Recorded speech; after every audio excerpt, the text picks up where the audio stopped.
अक्टूबर में बहराइच, नवंबर में संभल, दिसंबर, जनवरी, फरवरी, मार्च का पता नहीं किस जिले में इस तरह की घटना दोहरा दी जाए।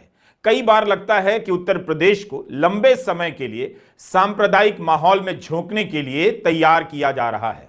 अब तय उत्तर प्रदेश को करना है, इसी चक्र में रहना है या निकलना है।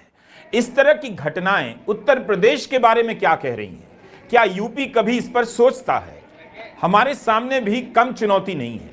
हर घटना मन पर गहरा बोझ डालती है। अब कैसे कवर करें, कौन सी नई बात कहें कि लोगों को बात समझ में आ जाए। हिंसा किसी के फायदे में नहीं। हम कितनी लाशों को दिखाएं, कितनों को गिन दें, कितनों के नाम बताएं और घायलों की गिनती बताते रहें। कभी मुजफ्फरनगर, कभी बरेली, कभी संभल, कभी अलीगढ़। इस तरह की घटनाएं और कितनी बार दोहराई जाएंगी समझ नहीं आता है। किसी भी घटना की रिपोर्टिंग या उस पर बनाया गया हमारा ही वीडियो अब अलग नहीं लगता है। लगातार एक वर्ग को अधिकार विहीन किया जा रहा है। सांप्रदायिक नारों और दावों से उनकी ऐसी घेराबंदी कर दी गई है कि किसी तरह तनाव पैदा हो ही जाए, और उसके बाद भी तनाव अगर पैदा नहीं होता है तब फिर कुछ ऐसा कर दिया जाता है कि हो ही जाता है। अखबारों की रिपोर्टिंग की भाषा डरावनी होती जा रही है। वह एक पक्ष को हमलावर लिखने लग जाता है, एक पक्ष का हौसला बढ़ाने लग जाता है। अखबार भी धर्म की रक्षा के नाम पर राजनीति के इस लंबे प्रोजेक्ट में शामिल हो चुके हैं। वैसे भी जब दिल्ली के बड़े बड़े संपादक, बड़े बड़े चैनलों के मालिक, अखबारों के मालिक झुक गए और मीडिया को गोदी मीडिया बना दिया, तो जिले का पत्रकार कितना सामना कर सकता है? आखिर जब संभल में पहली बार सर्वे शांतिपूर्ण तरीके से हो गया तो दूसरी बार सर्वे कराने के आदेश दिए गए, तब हिंसा क्यों भड़की? क्यों दोबारा सर्वे के आदेश दिए गए? दोस्तों नमस्कार। अगर सुप्रीम कोर्ट ने जब एक बार जांच करा ही लिया था तो उसी मस्जिद को दोबारा से जांच कराने की क्या आवश्यकता पड़ी थी? क्या उस मस्जिद में जिस तरह से जब से बीजेपी गवर्नमेंट आई है तब से जो है कि हर एक मस्जिद में कहीं ना कहीं कुछ ना कुछ मंदिर जरूर मिल जाता है, और इसको लेकर के हर जगह कहीं ना कहीं बवाल आजकल जरूर आए दिन हो रहा है। हालांकि यहीं तक नहीं, जबकि अक्टूबर में भी एक मामला बहराइच में हुआ था और अभी ये संभल का मामला है। इसी तरह से कई मामलाएं हैं जो सामने निकल कर उभर करके आई है, और इस बीजेपी की गवर्नमेंट में इस तरह की घटनाएं आए दिन होती रही है। और जो है कि अब जो है कि उत्तर प्रदेश की स्थिति हालत हो गई है, इस तरह से हिंदू और मुसलमान होने लगा है कि यहाँ के लोगों का जीना मुहाल हो गया, और अल्पसंख्यकों को घिन्न नजरों से भी देखा जाने लगा है। दोस्तों इसको लेकर के रवीश कुमार ने जो एक रिपोर्ट बनाया है, आइए उस रिपोर्ट को जानते हैं। और जो है संभल में जो पुलिस वालों के द्वारा जो 5 युवाओं की हत्या हुई है उसके बारे में जानते हैं इस वीडियो में, और हम आपको मिलते हैं वीडियो के अंत में। 19 नवंबर 2024 को स्थानीय कोर्ट में एक याचिका दायर होती है। लिखा जाता है कि 1526 में मंदिर ढहाकर यहां मस्जिद खड़ी की गई। 8 लोगों ने याचिका दायर की और इसमें ज्ञानवापी मामले में वकील हरिशंकर जैन भी शामिल थे। दावा किया गया कि कल्कि भगवान के सदियों पुराने श्री हरिहर मंदिर का जबरन इस्तेमाल किया जा रहा है, और यह ऐतिहासिक तथ्य है। इस तरह की बातें कही गई हैं कि कलयुग में कल्कि भगवान यहीं अवतरित होने वाले हैं। यहीं याचिका में यह भी मांग की गई कि याचिकाकर्ताओं को मस्जिद के अंदर प्रवेश करने की अनुमति मिले। चंदौसी की जामा मस्जिद एएसआई की संरक्षित इमारतों की सूची में है। याचिकाकर्ताओं ने एएसआई पर भी आरोप लगाया कि उसके पास इमारत का नियंत्रण नहीं। इस याचिका के दर्ज होने के कुछ ही घंटों के भीतर चंदौसी में सीनियर डिवीजन के सिविल जज आदित्य सिंह ने आदेश जारी कर दिया, एक एडवोकेट जनरल की नियुक्ति कर दी और उन्हें मस्जिद में शुरुआती सर्वे करने के लिए कह दिया गया। संभल का जो मामला आपने बताया, पूरा प्रकरण उठा के देखिए कैसे हुआ। मथुरा में सर्वे हुआ, कोई हिंसा नहीं हुई। काशी में सर्वे हुआ, कोई हिंसा नहीं हुई। ये सरकार प्रायोजित हिंसा है, ये साजिश के तहत कराई गई हिंसा है। एक ही घंटे में निर्णय आ जाता है बगैर दूसरे पक्ष को सुने, और एक ही घंटे में सर्वे शुरू हो जाता है। ऐसा किसी आम आदमी के विषय में न्यायालय की कार्रवाई और प्रशासन की कार्रवाई आपने देखी है? तो ये सरकार प्रायोजित हिंसा है। याचिका जिस दिन दायर हुई उसी दिन आदेश आता है, उसी दिन सर्वे शुरू हो जाता है। सर्वे शांतिपूर्ण तरीके से हो भी गया था। हिंसा तब भड़की जब 24 नवंबर को दोबारा सर्वे शुरू हुआ। वीडियो है कि सर्वे की टीम के पीछे पीछे धार्मिक नारे लगाते हुए लोग चल रहे हैं, उन्हें कोई नहीं रोक रहा है।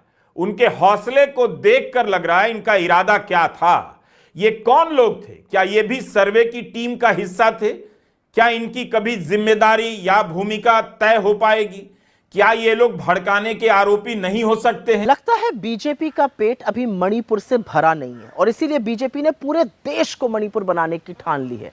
उत्तर प्रदेश के संभल में हुआ विवाद और उसके बाद की हिंसा में 4 लोगों की मौत।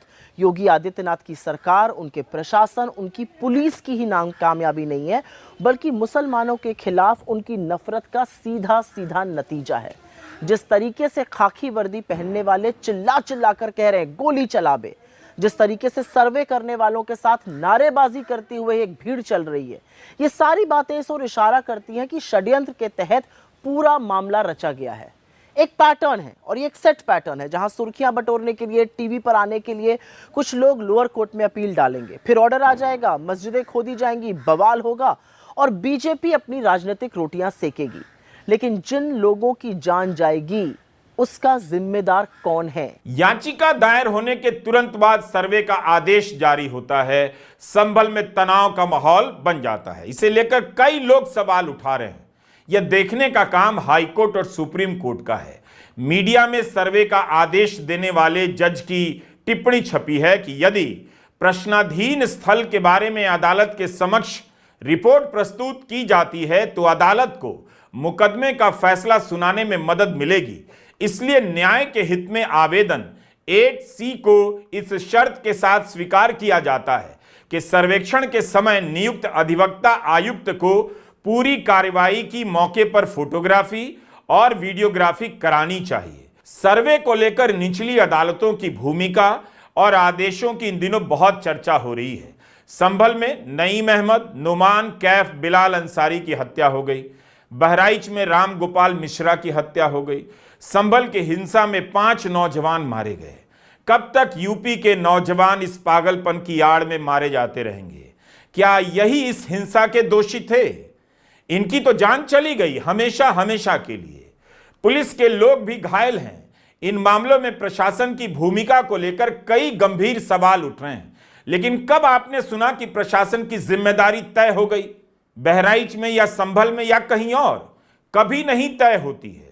जिस तरह की रिपोर्ट पढ़ने को मिलती है उससे किसी को भी चिंता होनी चाहिए। अगर प्रशासन भी धार्मिक सांप्रदायिक संगठनों के साथ मिल जाए, एक तरफा कार्रवाई करने लग जाए, उनकी भाषा बोलने लग जाए, तब कुछ भी नहीं बचेगा। तब क्या होगा जब कोर्ट का आदेश, कोर्ट से जारी सर्वे का आदेश प्रशासन और धार्मिक संगठनों के हाथ लग जाएं और हथियार बन जाएं।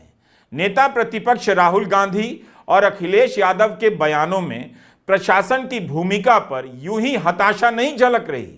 राहुल गांधी ने लिखा है, संभल उत्तर प्रदेश में हालिया विवाद पर राज्य सरकार का पक्षपात और जल्दबाजी भरा रवैया बेहद दुर्भाग्यपूर्ण है।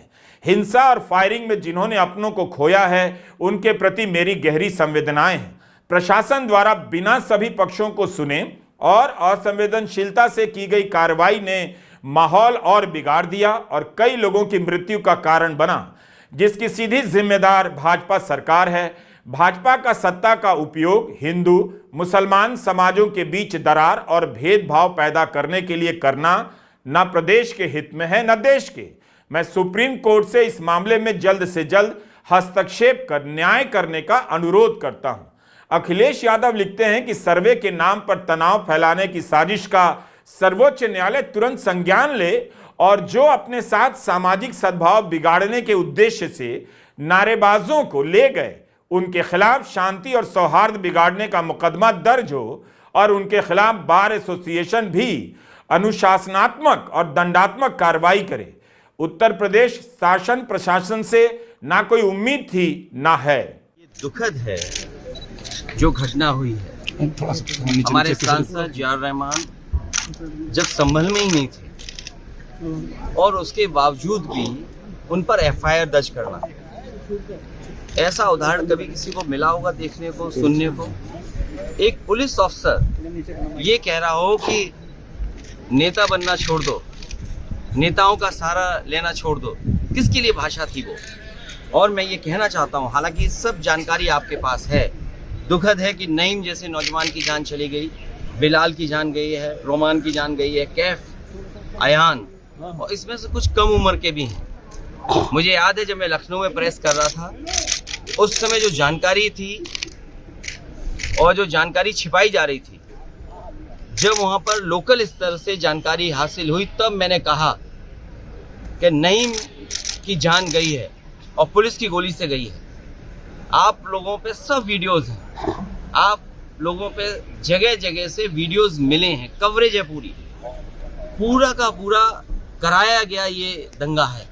दोस्तों, जैसा कि आपने वीडियो में देखा कि किस तरह से रवीश कुमार ने बताया कि संभल में जो पुलिस के द्वारा शिकार हुए 5 बच्चों की जो जानें गई हैं, उसको लेकर के रवीश कुमार ने साफ साफ बताया कि ये जो है कि सुप्रीम कोर्ट की ज्यादती से हुई है और जो है इसमें बीजेपी का पूरा हाथ बताया है और आरएसएस का भी इसमें हाथ बताया है। और इसको लेकर के मोहन भागवत ने जो कहा था कि मोहन भागवत ने जो कुछ दिनों पहले जो टिप्पणी किया था, उसका भी विश्लेषण रवीश कुमार ने किया और आपने सुना। और इस वीडियो में आपने देखा कि रवीश कुमार जो राहुल गांधी के ट्वीट को पढ़ा और उनके ट्वीट में साफ साफ लिखा था कि ये जानबूझ करके निर्मम हत्याएं की जा रही हैं और अल्पसंख्यकों को मारा जा रहा है और इनको नीचा दिखाया जा रहा है। हालांकि इसको लेकर के सुप्रीम कोर्ट के एक वकील हैं, उन्होंने भी साफ साफ बताया है कि 1950 में ही इस संविधान में लिख दिया गया था कि जो मंदिर और मस्जिद जो आज़ादी से पहले बन चुकी हैं, संविधान लागू होने से पहले जो मंदिर और मस्जिद बन चुके हैं, उस मंदिर और मस्जिद को लेकर के ना तो सुप्रीम कोर्ट उस पर कुछ कार्रवाई कर सकता है और ना ही उसको उखाड़ सकता है या कुछ भी कर सकता है, और ना ही कोई प्रशासन द्वारा या किसी भी तरह का उसके ऊपर नुकसान नहीं हो सकता है। लेकिन फिर भी इस तरह के मंदिर निकलना मस्जिदों में, ये कहाँ की न्याय है और किस तरह से इसको बढ़ावा दिया जा रहा है एक पक्ष को, ये सब इस तरह के बढ़ावा होता रहेगा तो एक दिन ऐसा भी आएगा जब हमारे ही बच्चों हमारे ही जान के दुश्मन बन जाएंगे और हमारे ही मंदिर और मस्जिदों के ऊपर हमला करते फिरेंगे और तब जाके हम इनको रोक भी नहीं पाएंगे और इनके ऊपर कोई लगाम भी नहीं लगा पाएंगे। दोस्तों, आपकी अपनी राय क्या है वीडियो पे नीचे कमेंट बॉक्स में लिखें। वीडियो अच्छी लगी हो तो वीडियो को लाइक शेयर और चैनल को सब्सक्राइब जरूर करें। हम आपको मिलते हैं नए वीडियो में, तब तक के लिए नमस्कार, आपका दिन शुभ हो।